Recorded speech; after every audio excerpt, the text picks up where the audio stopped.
All right, so here is the deal on everything.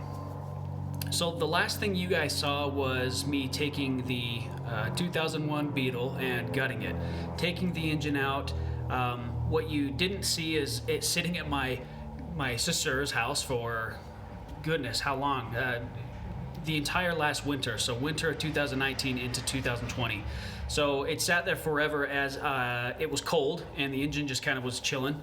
And once it got warmer, we grabbed the engine and finally brought it over here.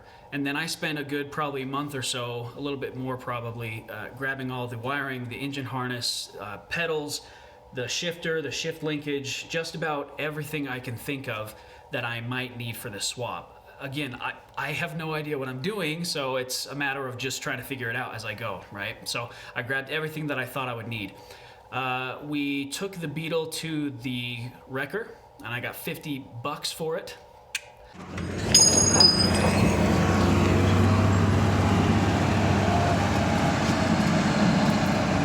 The Beetle's gone, and I have everything here in one spot now. So behind me, I've got the engine, the transmission's over here. I've cleaned them up a little bit. So let's go ahead and talk about some interesting things I found out with the engine.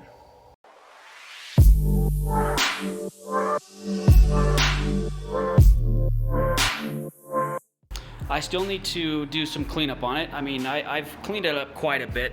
Everything in here was just, I mean, so much blow by, it was ridiculous, right? So everything was covered in dirt and soot and all that. So it's definitely cleaner than it was, but need to get all of the PCV. Well, I don't know if the PCV, I'm going to do a catch can, so I need to get rid of a lot of this extra stuff that I don't need, right? The secondary pump, air pump there, and all that's gone already. So anyway, the interesting thing about this is this engine was apparently a replacement engine put into the Beetle. So the Beetle had, I guess, blown its engine or something happened, and they took it to the shop and they replaced the engine. I don't think that's the case. If you look here, this is normally where you would see the engine code. I have no idea what my engine code is.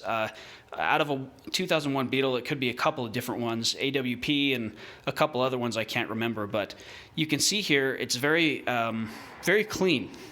So I think what actually happened is that it's the same bottom end, and they probably just rebuilt the head, but you can see it's a very nice seal all the way around. If I come back here, don't know if you'll be able to see, but way back in there, it's really machined, and you can tell it's really, it looks good. So I actually don't think there is a whole new engine that came from this Beetle. I think it was the same engine, just the head's kind of been gone over.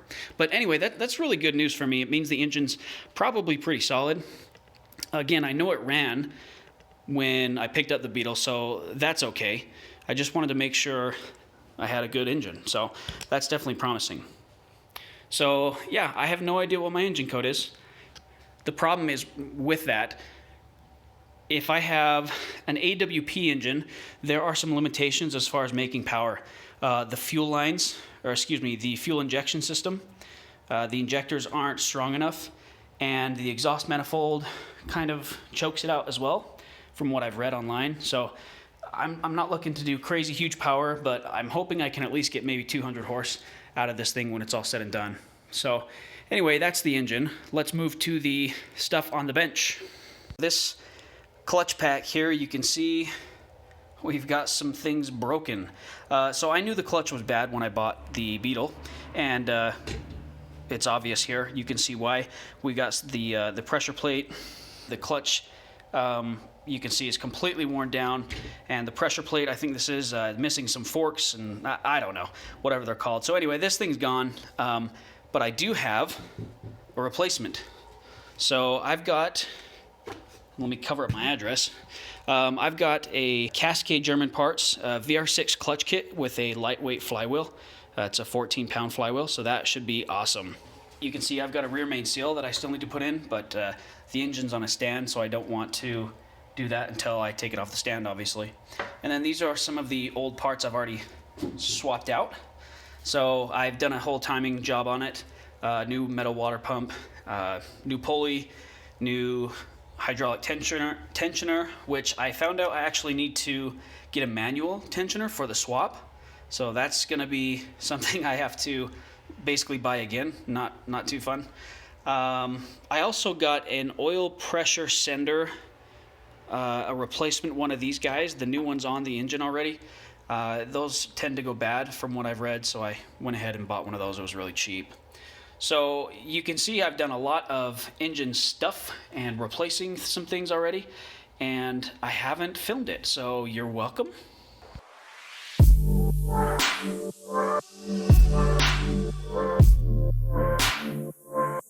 This is the transmission, and before, I should have filmed before and after, or at least taken a picture, because this was absolutely filthy. You could not see any metal at all. So this is really cleaned up nicely. I mean, yeah, it looks like crap still, but I don't think I'm going for, anything crazy, spotless as far as this swap goes. I just want functionality and I want to enjoy it. So this is the transmission. Should be good. It definitely shifted into all the gears when I tested it and all that kind of fun stuff. So just to show you guys that as well. Some of you may have seen this as I glanced by it, but these are some miscellaneous parts from the transmission. A couple things that I'm concerned about is this. So this is a kind of a rubber gasket. I have yet to find out or determine what exactly this is. But when I went to pull off, when I went and grabbed the transmission to clean it up, I found this all within the bell housing. So I think it's just a gasket that I need to buy and replace, but I haven't looked into that a lot. So anyway, this is the bearing. I'm pretty sure I need a new bearing. I mean, it still works and turns and everything, but it's not the best. So yeah, I don't know. If anyone knows what gasket that is, let me know, maybe in the comments. So yes, I know I should have filmed a whole bunch of that. I really should have. So I'm trying to do better with it. It's just sometimes hard to film.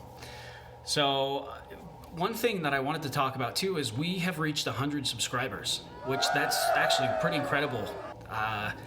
Really incredible. I can't thank you guys enough for those of you that have subscribed. And if you want to watch this process and how I, regular Joe Schmo, figure out this engine swap, go ahead and hit that subscribe button, because we'll figure this out together, right? And it should be pretty cool. So as far as what the next steps are, I want to clean out the engine bay a bit more out of the Rabbit. I want to there's still things that need to come out of there. The oil or the fuel pump bracket and a couple other things that I want to just pull out of there, make it look a little nicer. And essentially after that, we're waiting on some parts. We need to buy a conversion kit. I'm looking at a couple of them. Talked to a guy at one company that I'm looking at going with, and he's been great. He's been really informative and helping me figure out what exactly I need. So I'm going to keep the shifter and linkage from the Beetle. I have that linkage and I'm going to throw it in here. It makes it much easier. They sell an adapter plate that makes the shifter bolt straight onto the Mark I. So I think I'm going to do that. It's much easier. And I think from what I've read online, I don't need it near as much wiring as I pulled from that Beetle. So that's going to be, something we look at a little bit later on as we get to that. Trying to think of what else. Yeah, at this point we're waiting on parts. It's on back order right now, the things that I need to buy for it. So we have to wait for them to come into stock before I pull the trigger on that and buy those. So we're getting close, much closer than I ever thought I would get. Honestly, I'm stoked that I've gotten this far with the build, and I've figured out a lot of cool things. So it's been awesome. It's been great, and thanks to those of you who've been watching and following along. Let's go ahead and open this package to wrap up the video.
and the map flange that I need. Hardware included, which is nice. It's got Loctite on it already. Some high performance piece. And this is the lightweight flywheel. Let's pull this out of the bag.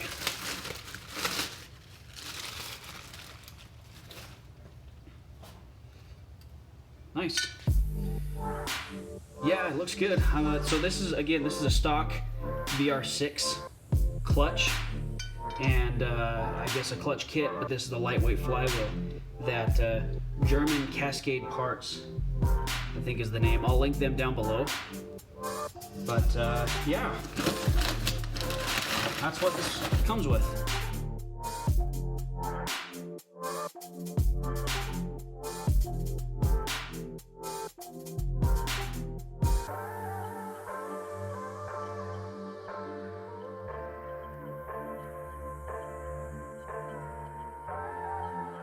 All right, that's going to essentially wrap this video up. If you want to take a look at this clutch kit, I'll link it down in the description below. Really, I just wanted to give you guys an update on where I was. I haven't filmed a whole ton. I'm sorry for that. I'll try to do better with it. But I do want to take you guys along for this journey as I try to figure out this engine swap and, you know, kind of stumble my way along. So I really appreciate it, guys. Thank you for subscribing. That's awesome. I've got 100 subscribers, and let's see if we can't get that number to increase. I think we are. We're about 108 right now, so that's pretty cool. Thank you guys so much, and we'll catch you in the next one.